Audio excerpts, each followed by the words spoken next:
we got a pyro, hey, we got a gold, and late game, hey, this means this is our fire giant fight. They all stack on top of each other, and so a really, really important adjustment for them as a team. And like Ducky had said, that's kind of what they need to work on the most. Ducky will hate this. You got the 2 right, Gore. You got the 4 right. It was a 6 instead of a 0. Yeah, that's what I thought. I was like, I saw a lot of curvature. The little swoopy tail there looks very, very similar at a glance. Yeah, Duck had his moments, but we can pretend. Ducky, I got you. I'm gonna close my eyes. That was a 0. If I squint and look at his KDA, it does look like 2-0. I don't know about you. I draw my 0 with a diagonal line through it, and that kind of, if you erased part of it, would be almost like a 6. I do that with my 7s, and that's the only number that Do you do it with the letter Z? No. Oh, my Z's have a line, my 7s have a line, my 0s have a line. And that's because I kept, if you write like 0 theta, it was so obnoxious sometimes. I don't know why you'd have 0 theta. There were a lot of zeros, a lot of numbers. Math was a pain, bro. You know who does have a 0? The Hounds in the win column for this set.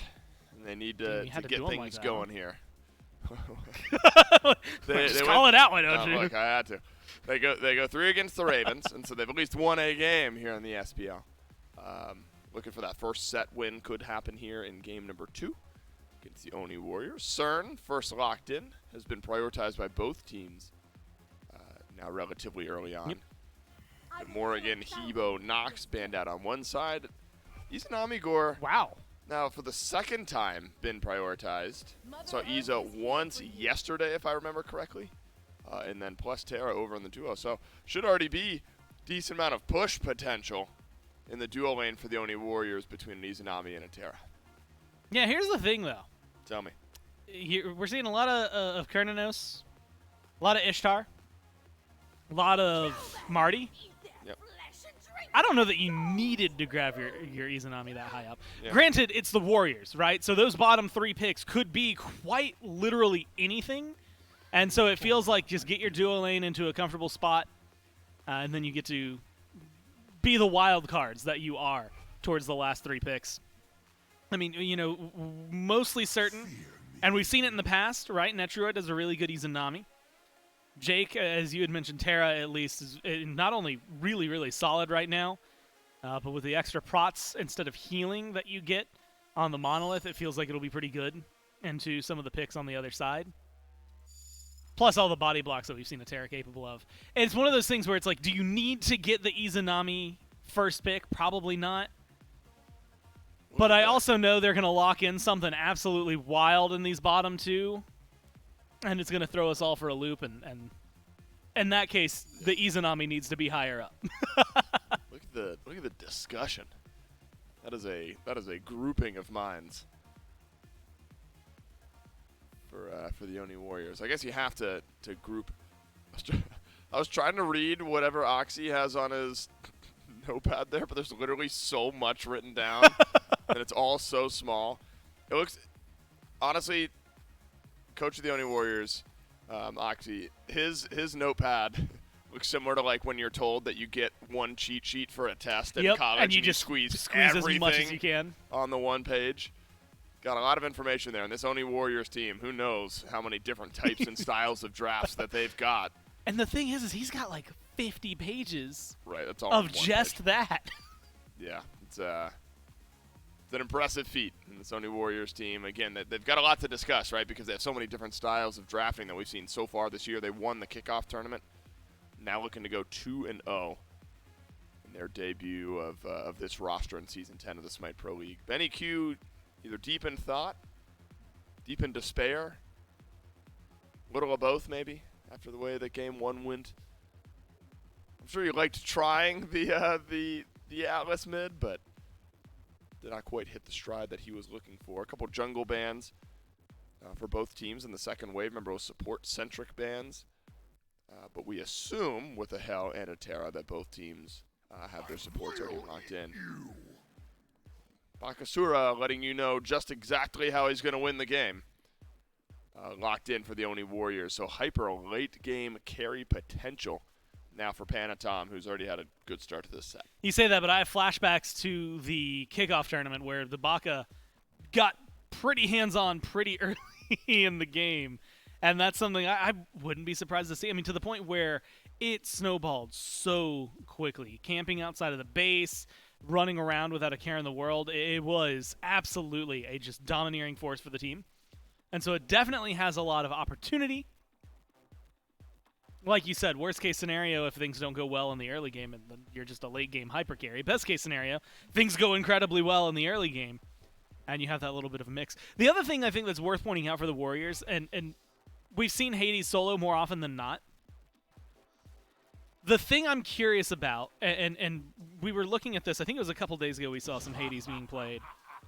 And it left a kind of sour taste in my mouth, because like, if you go back to before the healing changes, then you could build pretty much full damage Hades solo, take 80% of your health bar, splash a fear out, hit your 3, and then you're back to 70, 80% of your health, right? Like, you drop down dramatically, but then you heal up just as dramatically. You're not healing up as dramatically anymore. And you've got a Terra beside you, so maybe that's going to help with some of the prots, but there's really a lot, I think, that it left me wanting more. Maybe it was just the game that it was in, and maybe it was a bad matchup, but I guess we'll find out here.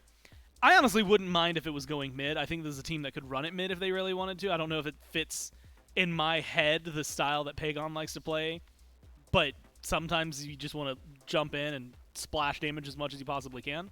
Hades does that. Pillar of Agony's really good, although it's not that big game changer sometimes. It's really the setup for someone like the Bakasura. So ultimately, probably solo. Maybe Sot's going to kind of win me back over on the Hades pick. But the other day, it left me a little shaky overall. Yeah. And so I just kind of want to... it's a heat check, how good the Hades is still after the changes. Plenty of fire on the other side. The Pillars of Agony on one side. The Pillars of Agony on the other. Tiamat, the final pick for the Oni Warriors. You're proud of yourself. Oh, I'm not proud of myself. No, I'm not proud of myself. I said it. And that was well, literally okay. it. I I'm said proud it of you. With no gusto, no confidence. Tiamat will finalize the draft here for the Oni Warriors. And so it looks like more standard of a composition, you know, albeit the Izanami low pick rate, Bakasura low pick rate, but outside of that, seems like a pretty standard mindset from the Oni Warriors. Yeah. CERN, Hell, Guan Yu, Agni, Nem. You talked a bit about Healing Gore. Both teams have got a bit in their compositions. So I imagine anti-heal is going to be prioritized by the carries, by the mages, in all likelihood. Maybe the junglers of both these two teams. Because we do, I mean, look, healing still works, right? I mean, you can still sustain up.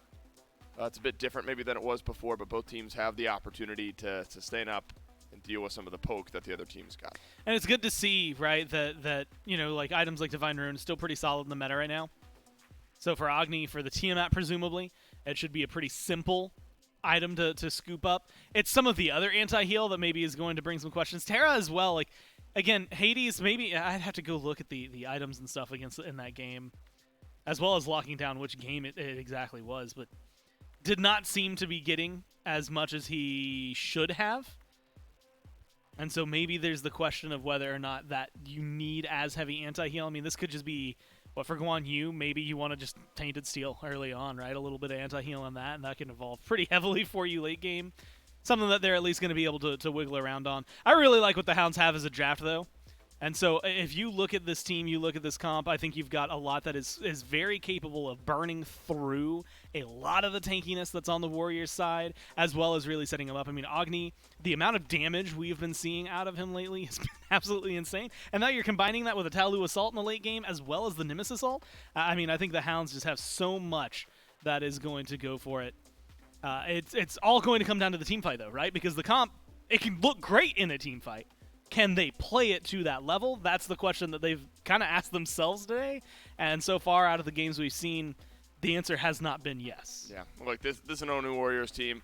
Pagon kind of joked. He walked in, and I was like, Pagon's going to be a 2-0 today. And he said, I don't know. I've been really liking the viewership that my POV stream has been getting. I might want to bump it to 3. We'll see if the viewership wins the day or if the Oni Warriors grab themselves a 2-0 in Game 2 with J-Mac and Trelly. Thank you so much, Dave and Gore. Game number 2 between the Warriors and the Hounds kicks off right now. It's J-Mac, Trelly, and Doug to bring the action for that game. Maybe one thing that I kind of want to at least kind of start as maybe a topic here, Charlie. You know, I talked to Ducky at the beginning. I asked him, you know, what are some of the things you want to change from yesterday's set to today? Because we watched up against the Ravens, a very rough early game for the Eldritch Hounds more than anything. Never really got the momentum rolling at any point in the early game. Only really capitalized in one of the games around that mid-late game team fight.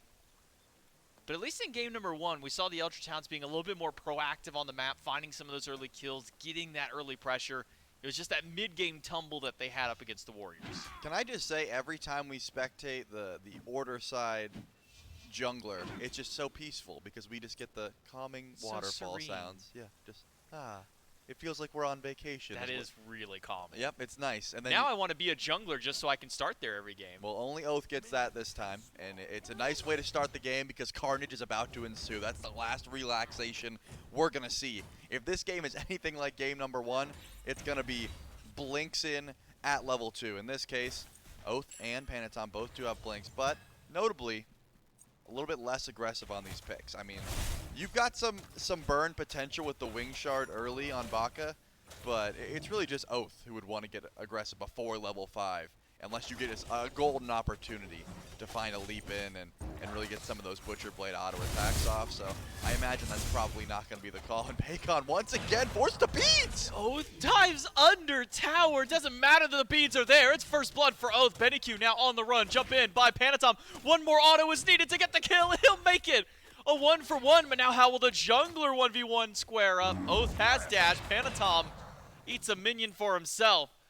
And a trade out at the start of the game. Both the junglers on the board. That's wild. You know what? I got to give Quig credit for that kill. He doesn't get an assist, but he dropped Bracer in mid lane, and it just disappeared. But he dropped it previously, and they were able to get the aggression for that first blood with the extra damage and movement speed. That's kind of cool. Usually you see when support starts that Bracer, they put it in their own lane. They put it over in duo, but not Quig. He gave the buff over to Oath, and Oath was able to dive tower with that extra movement speed and extra damage and confirm that kill. You saw Pagon. He's like, his face was not happy. He did not want to die there. Dropped the beads as well. And now he's going to have some pressure coming his way for the early. I think it's something that in Season 9 where we're seeing it from the supports is typically Aurora would be the only one who would drop it in mid. Yeah. Everybody else, just like you say, would drop it in their lane. Maybe having a brace over here would be nice for Quig at this point. He has dropped it in lane, but it's not where the action is taking place. It's a lot of damage, a lot of setup as well for Awesome Jake on this Terra. Now that level 3 is active, 2 different forms of CC to try and lock down this duo lane. Yep, you can see Oath goes over to left lane. Wants that shield buff, wants to get aggressive towards it. Netroid and Awesome Jake can go in for the stun, but BennyQ takes a lot of damage. Him and Pagon are scrapping in the mid lane. The dash will get him out of trouble. But Pagon doesn't take that kill lightly, right? Getting first blooded does not feel good. Usually that means your early game is just over. That's not the case. Pagon's getting aggressive with this pick, and he wants to try and climb back. He wants to get some extra farm and hopefully return a kill of his own. Not going to work out, though. BennyQ recognizes, hey, I'm going to dash away. I'm not going to take that ego fight. But Panatom is hovering over in right lane. With Eat Minion, you got a pretty good chance at that invade, but it looks like was fearing the chase down potential of Ducky and Oath, and is just going to go grab SOT's blue buff for him. Eve Minion, as mentioned before, a pretty hefty cooldown removed off of it. In the 10.3 with the healing changes, makes his farm game so much faster, able to eat just about every camp he walks up to at this point. Though whenever Golden Blade comes on, maybe not as necessary, but definitely does feel like it expedites the farming game for Panatom. And now being the second time he's gotten this pick, the Des mentioned it as well, and I believe it was Mifflin and I who were on that set where Panatom is sitting in the enemy base waiting for the jungler to walk out to be able to grab an extra kill, really put the pressure on with this pick. So I'm keeping my eyes on Panatom this game and kind of how he begins to get his build up and his wind up against the Hounds. Well, speaking of Panatom, I don't think I've gotten to pick your brain on this one in a bit because, you know, the Baka has been in the meta a bit. Usually Panatom has been the one going to it, but are you of the like mind that when Baka regurgitates, do you just call it the goo? What do you call it? Because you got to cast it at some point. I try not to ever think about it because it's just gross to me. He just spits up everything he ate plus more. Just You might have to cast it right now. launches his bowels out at Quig There it just is. like now. Netroid, credit to the kill, but the setup for Panatom still has those Kono autos to fight up against Oath. Will eat one of the children he just threw back up. To me, Oh. that's the grossest part of it. It's not just the spit up of the ultimate, it's eating the child after, Okay, you eating the minion afterwards. Panatom, though, that's his luxury of being a Baka, can jump right over that wall to escape. Yeah, he's got Blink, even if Oath decides to chase here. Decides not to go for it, realizes there's not much chase down. Baka should be just fine. And it looks like Oath was just going for the return kill. At the very least, Quig on this hell.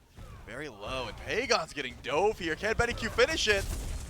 Not quite. Flame Wave, I guess on cooldown at that point, just from the prior little bout. So Pagon lives maybe only by the good graces of being hit by the ability just prior. Oni Warriors start the game out 2-1. The first blood from the Eldritch Hounds is what's kept this game even. 14 gold between the two teams, 51 experience. Dead even here at 5 minutes, but not for lack of trying for both teams. Panatom has been getting very active across the map. Saw it, Ooh. one swing away. Panatom, Blink? he's got There it Blink, is. he's got Auto, and that is a 2-0-1 Baka. I really thought the one tick of Pillar of Agony might do it, but the Blink from Panatom was able to confirm that kill. You set a 2-0-1 on this Bakasura. Not a great look for all the characters. Oh my goodness, Pagon just cannot step up at all. This Agni just does so much damage. The Divine Ruin start is enough AoE to just make sure that this Tiamat is staying underneath tower and very weak. But as I was saying, 2-0-1, this Baka, to all the members on the Eldritch Hound that have a dash, that don't want to get caught out, and that's just about everyone except for Quig, you don't like seeing Baka get ahead early. Your late game starts to look less and less appealing the more itemization Panatom is able to get.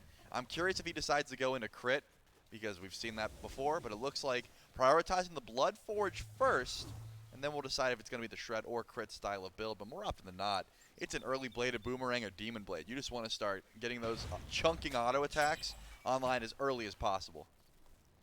Big crit numbers go burr. Typically the name of the game now with these auto-centric junglers, which is why we're seeing Oath maybe prioritize that early crit, as you were mentioning.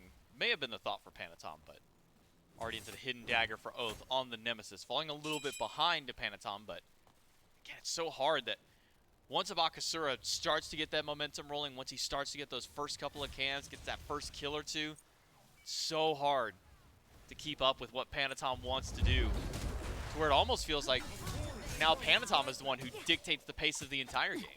Yeah, I mean, you can tell Oath is constantly around trying to find return kills or find return ganks, but you are right. It seems like he's going to ward up and be like, oh, Baka's over there, okay, I'll go left. Baka's over and right, okay, I'll go right. But I'm undermined that you might just want to be ignoring Panatom if possible, right? Oath is saying, hey, sorry, I can't be over in solo lane, but maybe I'll look for duo. You know, I think when you're this far behind, and it's not that much, right?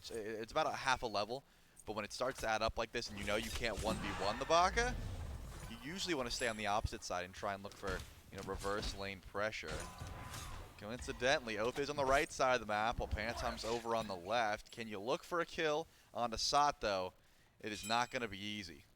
Stun from Ducky's ultimate. Oath uses his own. Does Sot not have the dash? Finds the fear on one, but Ducky was just standing by leisurely waiting I lied. with the Tallow Assault. So easy. Kill onto SOT. It's just as easy as that. Just stand there menacingly and you'll get a kill. Yeah, I thought SOT would get a bigger heal off. I don't think the wave was grouped up, but take a look at Panatom. He's trying to dive coast underneath tower. He's going to save the regurgitate as long as possible. Can he chase this, though? No. Wild hunt there. And that's enough for Coast to escape the clutches of death. And look at all the little minions still chasing Coast out under the tower. He's low in HP, walking back up to try and defend this purple. Benny's stunned out of his dash, rooted by Awesome Jake, the ultimate from the Terra as well, but Panatom Ducky's goes here. down because Ducky teleported to the action. Now Jake will go down to Vaporish Coast, who was still standing by all the while. And the Eldritch Hounds punishing the Oni Warriors for their overstepping at the tier 2. Now Gold Fury for the Eldritch Hounds to boot. I mean, that is just the way that you have to play up against this Hades picks. If you have teleport and you can make that rotation, you gotta head over to left lane, and it works out perfectly. I don't think that play goes as well if Ducky's not there. You maybe kill one, but you're not killing 2 and getting the Fury. That's just not going to happen. Massive rotation. SOT is just clearing waves. And now the Eldritch Hounds in a power position.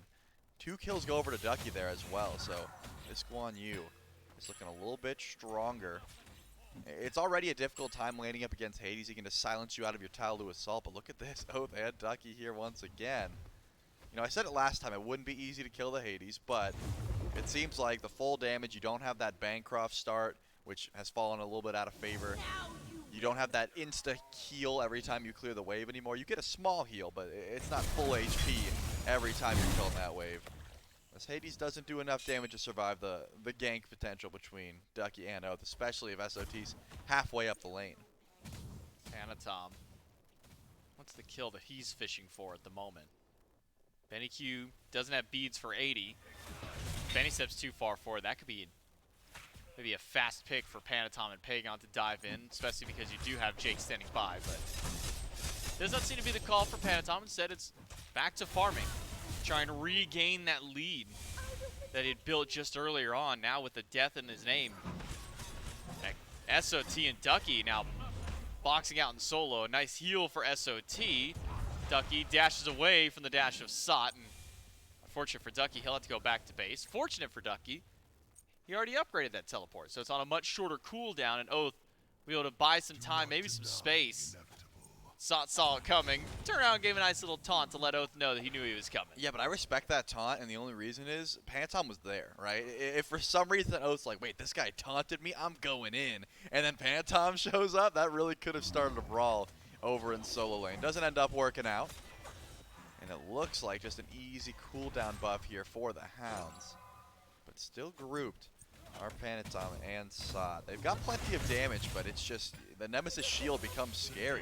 You're going for that blue amendment, and look at this damage. Has to use the Regurgitate defensively, and here comes Ducky just ulting onto SOT. They don't have the damage to dive this tower, but they're going to try. They're going to go for Panatom. Probably a blink was there. Oath finds a huge crit on Sot under tower and will chase out Panatom. 1 kill on the right side, 1 kill in the mid as BennyQ teams up to take down Pagon. The battle of the brothers goes to BennyQ this time around. The Eldritch Hounds have found 2. Yep, I've just been getting proven wrong time and time again today. They don't have the damage to dive this tower. Yeah, if you get that bladed boomerang crit, you're going to be just fine. Ducky tanks it up perfectly, and that's going to be 6-3 in favor of the Hounds. The gold lead's certainly not outrageous, J-Mac, but enough where the Hounds are able to dictate the pace of this game pretty convincingly. They've got pressure over and right for sure. The question is, do you have the pressure over in left lane to be able to go for the Primal Fury? If so, the Hounds should be able to get some vision and set up over on the left side of the map. It's kind of unfortunate that we didn't get to witness the BennyQ kill right away, but the fortunate news is we do have a nice little replay that we can watch back. I was wondering if it was a solo kill or a quick rotating through, but it was just a solo kill for BennyQ. A couple of autos to end this one out. Got close, an Aegis bout between the two of them, and 16 at 16 health, 15 more than he needed. Close. BennyQ now with a kill in his column. One up against Pagon puts now the Tiamat 0-2 for the New Warriors. And this is the kind of start that the Eldritch Hounds have been needing these last few sets, or I should say at least these last couple of games they played. Remember their set yesterday? Eldritch Hounds so unwilling to play early, but now are going to maybe be forced to play early up against this Oni Warriors team. Thought Panatom might go in for a big rotation to Quig and BennyQ, but instead the Hounds, they'll start up the Primal Fury. Oni Warriors on the way. It's a 5-strong stacking. Pillar of Agony catches out 3. Quick cleanse by Quig gets them out. Primal Fury still up for battle, but Ducky finds 2 in the back line with the stun. Now go to the back as well. Dashes through. Panatom gets a heal. Bomb stun hits Netroid. A dash in by BennyQ. And Jake is all by himself. Will go down to Coast and Oath on the left side. It's the only casualty of the fight. But the Primal Fury still up for grabs for the Hounds. Hounds should be able to grab this one for free. The rest of the Warriors are splitting off. I like the engage from Sot. It seemed like he was just going in to try and figure out what he could get down, and hopefully the team could come in after the fact, but just take way too much damage. Once he dashed out, it seemed like Oath had a call. Who should I go for? The rest of the team or Awesome Jake, who split off? And Awesome Jake was the free kill, despite taking a bit to actually burn him down. That Furry goes down, but now look at this. Pantom's got a wrap around here. The Eldritch Hounds, Netroid, able to steal away that objective. But it looks like I lied. They do get it. I'm sorry. That's easy for them. It just looked like it came in just at the right time. Almost for Netroid, but not quite. Eldritch Hounds do manage to hold on to the Pyromancer. So Pyro and a couple of Furies now for the Hounds, plus their 7 kills. Their first significant lead of the set, 4,000 gold up for the Hounds and 5,500 experience. What started out as a great early game for Panatom has now seemingly hit a bit of a brick wall now, Trelly, because Panatom hasn't been able to get active since that last death that he had. Has tried making attempts into multiple lanes, but every time he shows up, there's just a couple too many bodies standing by. Yeah, it's just difficult to be a Baka as the first one in. I think that's the reason SOT blinks in to start the fight, right? It's like, hey, I'll get some beads down, I'll get some dashes down, then you can go in. Well, the Eldritch Hounds are just too tanky, and they're dishing out more damage. Oath has a 2-level lead and is critting.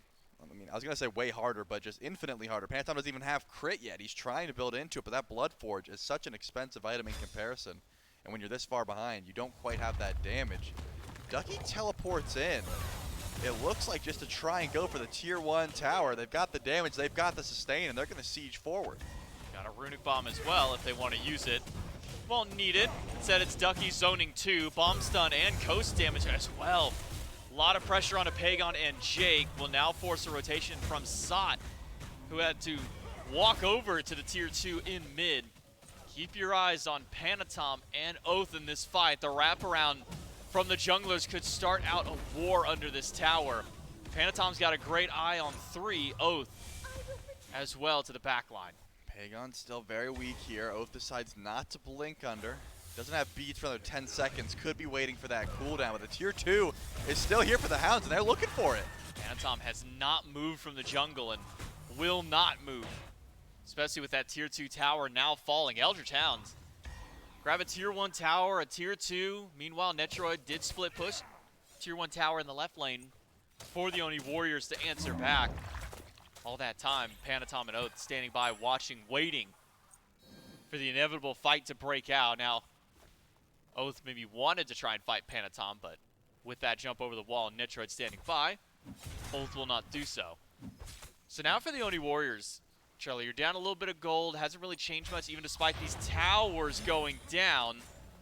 Oath unable to chase that. For the Oni Warriors, where's their line in the sand to try and fight back? Do you step up to try and defend these objectives and fight there? Do you wait for level 20 before you get your items online? What's kind of that point for the Warriors?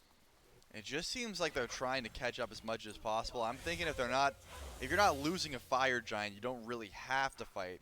Just trying to get some of these key item spikes online. Panatom has been falling very far behind. I think Sot doesn't quite have enough damage to be blanking in and being that threatening, considering the amount of sustain is on the side of the Eldritch Hounds. As a Hades, you know, if you go this full damage build, you have to be threatening. You have to blink in, and the enemy team is fearful of tanking up that Pillars of Agony, but it seems like Quig just cleanses, heals, and they say, all right, that's it. What, is that all you got? You don't do that much damage anymore, so at the moment, it seems like the Oni Warriors are going to find neutral farm whenever possible, contest their own farm, and then sit by until they're able to grab an actual fight towards Fire Giant. But if they're not getting threatened, if the end game is not coming soon, you just got to stay back. It just seems like the Hounds are able to win the majority of these even fights. And also, Ducky has made some key rotations. This Guan is always on point.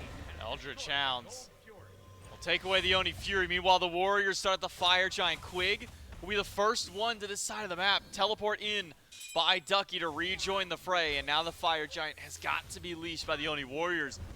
But now it's the Pyromancer under threat by the Hounds. Jake, a second time to try and steal an objective, but second time that he's come up just short of taking that away.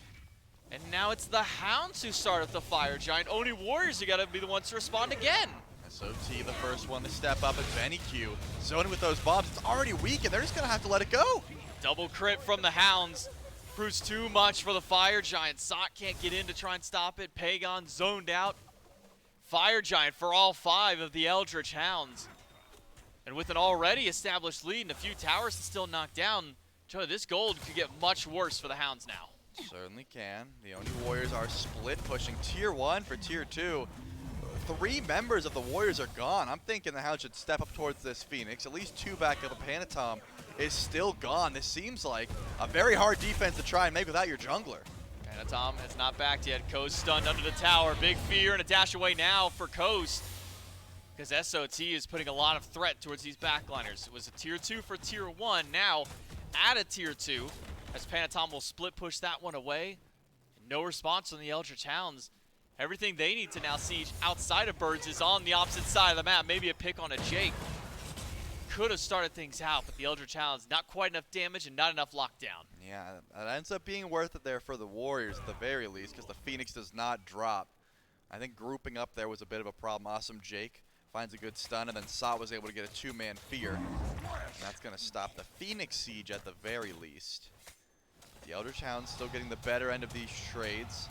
They've got Fire Giant on 5. Still a tier 1 and a tier 2 to go through on the left side of the map, but besides that, most of the gold-giving structures are already gone, which means the lead that they have accumulated so far is not going to skyrocket. It's not going to be 10K by the end of this siege unless, you know, a disastrous wipe happens. But Panatom was able to find some split push. He was able to find some good farm, which I think he desperately needed this Baka. Still is not back, though. 3K gold in hand just about. Pagon has about that much as well. They're trying to hit some power spikes before they go on for a true defense, and it's necessary. I mean, Panatom doesn't have enough damage to really out-trade Oath, and it seems like that's who he's going to be having to fight in the backline more often than not. But tier 2 over on left starts to get looked at, and it's going to drop within 2 seconds. The Oni Warriors not willing to step up to defend or at least a tower, but Phoenix at least still defendable. We even saw there was a 4v5 defense. So I remember Panatom wasn't not a part of that Phoenix siege at all. On the right side of the map, it was just Sot dashing up, finding a fear, and a detonate immediately afterwards just to get some big damage on the coast, and that was enough to threaten the Eldritch Hounds, or at least maybe for the Hounds respecting the damage that Sot has now, 3 items deep into the build. But is that going to be enough? Is this Hades maybe enough of a threat for the Oni Warriors on these Phoenix sieges, or do the Warriors still need a little bit more to stop the Hounds? I don't think Hades is enough. Not 3-item Hades, and look at who's supplying the DPS in the backline. Pagon has been able to find some decent farm. He's got 4 items, but Netroid only has 1,400 in hand. I mean, the items that you see, that's what you get. He's got Boomerang, Deathbringer, and a Bloodforge. That's all this Iza can provide at the moment. It's not that much damage when you look at Vaporous Coast, who has essentially the same build, but an extra crit item, a full Demon Blade in tow, that does start to add up. So it doesn't seem like the Oni Warriors are going to be able to step up. Phoenix fight is the only thing they have going for them. It ends up working well if they can stack their CC, but that can all be stopped if the Eldritch Hounds don't group up fully. If it's not a 5v5, if they do a 4-2 split, all of which could really help out their siege potential. It's the Eldritch Hounds with their Fire Giant. They take 3 towers and a Fury. Now a Pyromancer right at the tail end of it. Spike up their lead. Not too heavily, though. There was about 5,000 before going in with that fire. Now sitting around that 8K mark just because of the split pushing done by Panatom and some of the other members of the Oni Warriors. Netroid as well was able to get a tier 1. The Oni Warriors, they're not even concerned about this Fire Giant. That or they don't even recognize that it's happening at this point. The Eldritch Hounds will get fire on all 5 once again. No contest from them with Ducky backing. No split push from Netroid and Jake this time around. Only a couple members hitting level 20 on the Warriors, waiting to upgrade their starter items. Pagon finally got the gold to do so. Panatom still a little gold away from being able to upgrade that eye. So jungle fights maybe not the most beneficial for Panatom if he squares off against Oath. But the defense seems to be where the Oni Warriors have to put a lot of their eggs in this basket at least.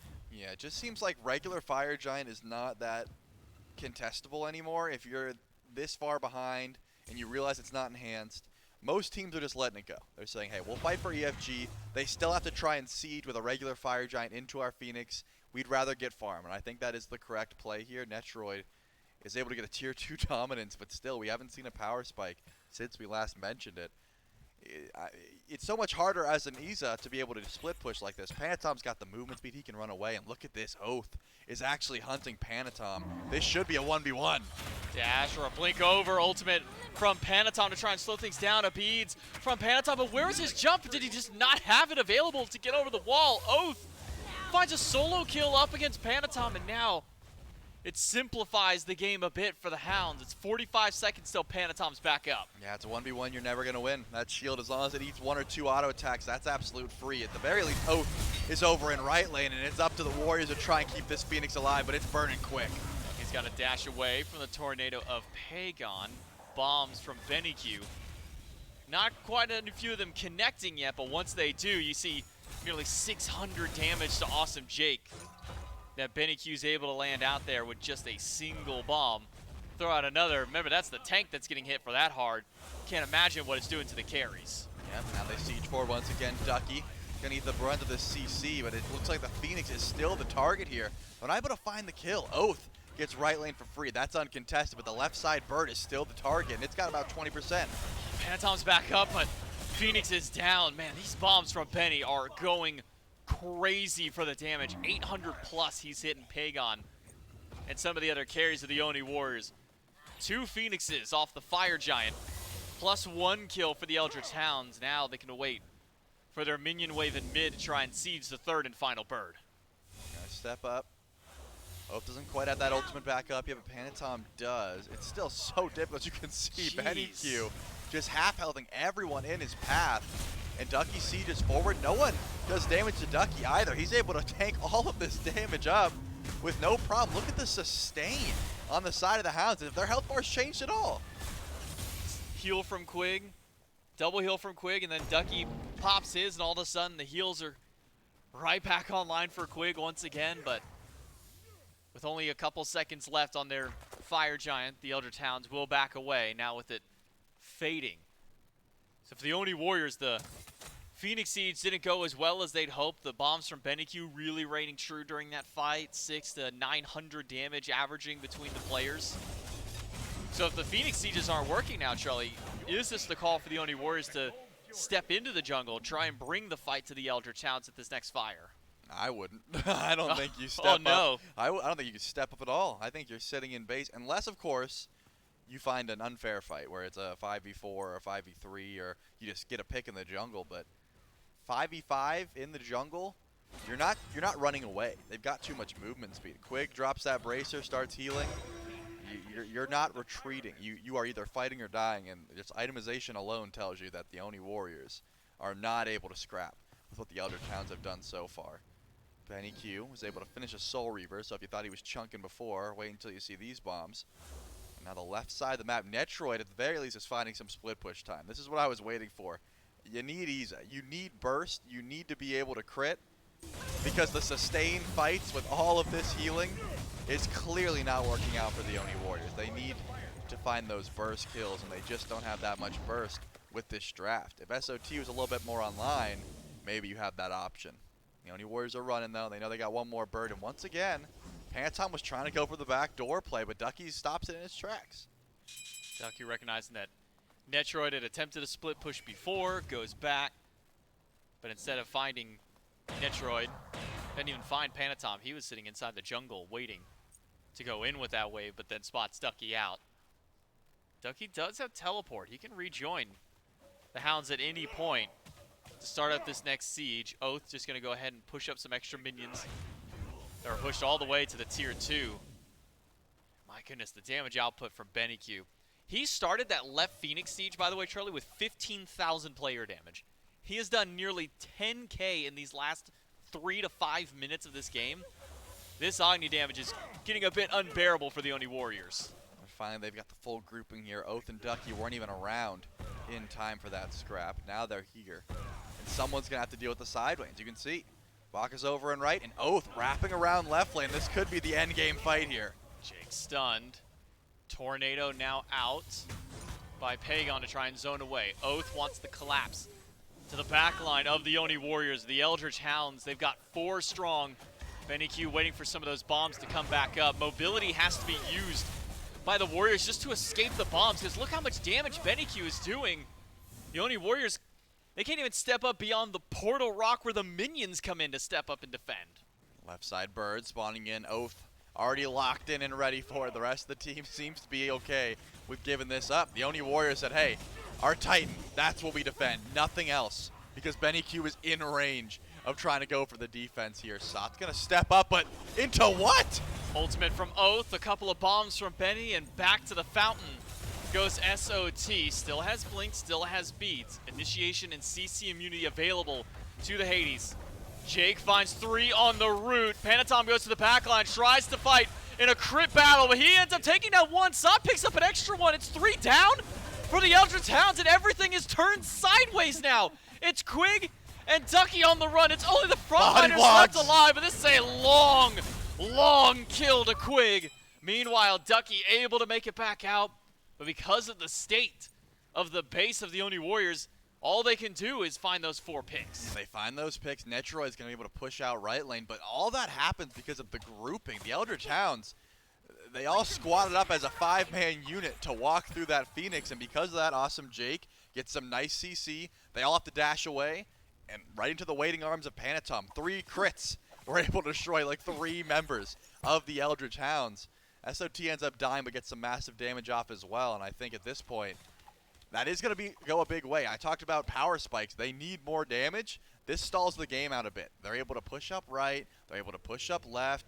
You got the Tiamat Lizards that are going to help clear out some of these waves as well. It's not going to put you back into the game. You're still 10k gold down. You're still upgraded relics 3k pod status down. But the Oni Warriors have shown that they can fight back if given the right situation. If the Eldritch Hounds make a blunder and group up with all this AoE damage that the Warriors have, they can certainly fall. And Benny Q's got no relics for another 90 seconds. I think Panatom's got a target. Let's find this Agni before the next fight, if possible. 1 to 2 autos with that ultimate, and this Agni could be gone. Oni Warriors defend the weakened Phoenix of the right side. As mentioned, my great setup for Awesome Jake, for SOT and Panatom to double ult and double combo in on top. The Warriors took out 4 of the Hounds and now have that confidence to step up to the fire. This is the first time the Warriors have stepped up to defend this one. But SOT, bomb stun is there. Ducky will just bat away at the health, and Benny Q will drop the last of it with an extra bomb. Eldritch Hounds find a big pick on SOT. Now 55 seconds until he is back up, and Oni fire waves pushing up left. The Eldritch Hounds have plenty of time to wait around fire. Panatom's got the wraparound, though. Who's he looking for? He doesn't want to find Oath. He wants Benny Q, but he stepped over a ward, and now they're all chasing him down. Ducky forced away, had to ult to get out of the 3-man, but it's all to buy time. Eldritch Hounds can jump back right into the Fire Giant pit. Somebody has to go back to base here shortly because the minions are about to push in towards the Titan. Panatom is still pushing up mid. Somebody's got to go back. Sot's up in 18 seconds. Pagon does go back. Fire Giant for the Eldritch Hound, and now a full-on defense needed for the Oni Warriors. This is way different. Enhanced Fire Giant is a completely different beast that the Eldritch Hounds have got for themselves. 1 Phoenix left, but mid and left spawning here shortly. If the Oni Warriors want to defend, they need to do it before these Phoenixes drop. Panatom's over and left. It seems like that's not their call. They're going to let these Phoenixes go down. They're going to keep the Titan alive and then try and group up for a fight. I do like the wraparound here. This is what worked last time. Who's going to spot it out? No one yet. Panatom is still in the jungle as this mid-bird spawns in. One final fire wave to come in along with it, but the Phoenix will drop and leave the fire minion waves to go through. Panatom has found Coast, but immediately a turn and burn back to Panatom. Bomb stun from Benny Q, not quite enough to take out Panatom. The left side bird respawns. The left side bird falls to the ashes once more. Another bomb onto Netroid and Jake. Another one. 700 damage from Benny Q from a single one. SOT locks in 3, and he's doing a lot of damage back. Quig has fallen, and so has Coast. The Eldritch Hounds are just sticking around for way too long. Can Benny Q find the kill he's looking for? Pagon goes down to the burn of Benny, but Netroid has found the double kill. Oath and Ducky still alive. But the Hounds, Charlie, it just feels like they're staying too long on these sieges. And what can the Oni Warriors get in the meantime? They have 3 Phoenixes down. They're able to group up and push up mid lane and left. You lost Pagon, though. The Tiamat Lizards are not going to be able to help you out. And Ducky and Oath, the only ones left here for the Hounds. It was such a beautiful play to start it out. The Pagon's Tornado ends up pushing Coast all the way over into the jungle, right into the waiting arms of Panatom, but Oath is there, is able to help save his ADC. And look at this play. They're trying to find Oath here. I don't think they've got the damage to kill this Nemesis, but Netroid has the damage to kill a tier 2 tower. Is that all they get? You stop the EFG 34 minutes into the game, and you get a tier 2 tower and maybe a runic bomb for your troubles. The Oni Warriors have had 2 very clutch stops that are difficult to do, but the map state is not looking any better for them. They still have to come back from 3 Phoenixes down, and what was a 14,000 gold lead, it is now 8,000. But I'm just wondering, how much worse can it really get? When your 3 Phoenixes are down, the only misplay you could really make at this point is if the Eldritch Hounds get wiped again. They don't have relics for a bit, but it looks like they are still stepping up. Oath still feeling extremely confident. Oh, they're waiting for that moment. Oath goes through. One more crit would have been there. Dash in. The Lizards block Oath's path, and Panatom can blink away. But That's just big brain for Pagon. He knew that was coming.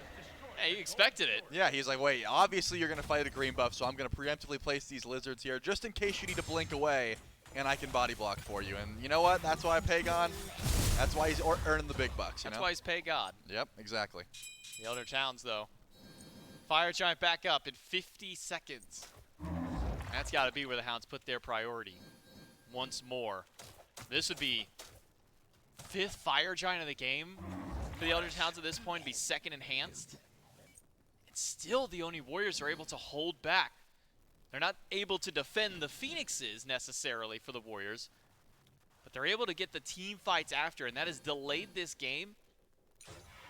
I would say about 10 minutes now, Trell, because 10 minutes ago is nearly 3 Phoenixes down. Eldritch Hounds make a bit of a blunder at the right side Phoenix, don't take the bird, lose 4, and the Oni Warriors defend there. I just saw the gold lead. I mean, there was 3 3K pots in tow for the Eldritch Hounds. The gold lead was just sitting there in their consumables. That is the entirety of that lead. Benny Q popped it. There, Oath popped his, and now Coast pops his. There you go. The gold lead is now in tow with how much damage they are able to do. We see the Oni Warriors grouped on left. They're finally going to go back, and let's see if they can make the miracle play once again. Ducky knows there's probably a split push on the way. He heads back to base to make sure Panatom has to go join his team. Right Phoenix active. Mid on the way. Enhanced Fire Giant. We were here about 5 minutes ago, Trelly, and we'll start it up once more for the Eldritch Hounds. 30 seconds of their buff already gone. Benny Q needs a little bit of sustain from Ducky and Quig before he's willing to step up. All relics available besides Ducky's teleport. Oath versus Panatom and Sod. A quick dive out. Oath can't get the blink off. It's a 2 versus 1 that goes for the Oni Warriors. Right side Phoenix again will fall down. The Eldritch Hounds have been slowed once more by the Warriors. They still get the bird, but it's the only one they can get for now. But that's a massive stop. That means the left and mid Phoenix, at least for now, are going to stay up. SOT at red buff, I think, spots that out and is able to run away here. But there are still 4 strong in mid lane. You got to get at least 1 more Phoenix here if you're the Eldritch Hounds. You don't have Oath for 35 seconds, and it looks like they don't want to go for the push without their jungler. They just stepped over a ward, 4 strong. This could be bad for them. But Panatom doesn't seem to make the rotation over, and they're trying to find a fight here. Awesome Jake finds a root on 2, tries to keep the fight going, but the bombs are raining through to the back line. Jake is being crit by Vapor's Coast. Dark Portal off the mark. Sot finds one in the old. Panatom wrapping around. He's got ultimate back. Vapor's Coast is going down. Quick is gone too. That's 3 out of the fight. Make that 4. Panatom has gone massive in this fight. It is 4 down for the Hounds. Only Oath and Ducky still alive, who will now have to defend against the weight of the Oni Warriors. Oath does have Blink, though. He's got plenty of damage. He could just one-shot a few of these targets. There's one, and he's able to get stunned. He's dead. I thought maybe he could dash out, but Awesome Jake is not asleep at the wheel. He gets the clutch stun and stops that in its tracks. Netroid confused as to what he had just witnessed. But this is a very slow Phoenix for the Oni Warriors. Once the minions finally get there, it's much faster paced. It's Ducky versus 3. Does he have enough This should to stop here? That's 20 seconds until Quake and This should Coaster be back game. up. Netroid walks right in. Ducky up on the cavalry. Netroid will dash away. It is all up to Ducky against the war because SOT has come back through. The Oni Warriors in one fell swoop, thanks to the help of SOT, of Panatom, and of Jake. They turn that back around. And despite 7 Furies, 5 Fire Giants, it is not enough for the Hounds. Man, I don't know if I'd call it one foul swoop. That was 3 separate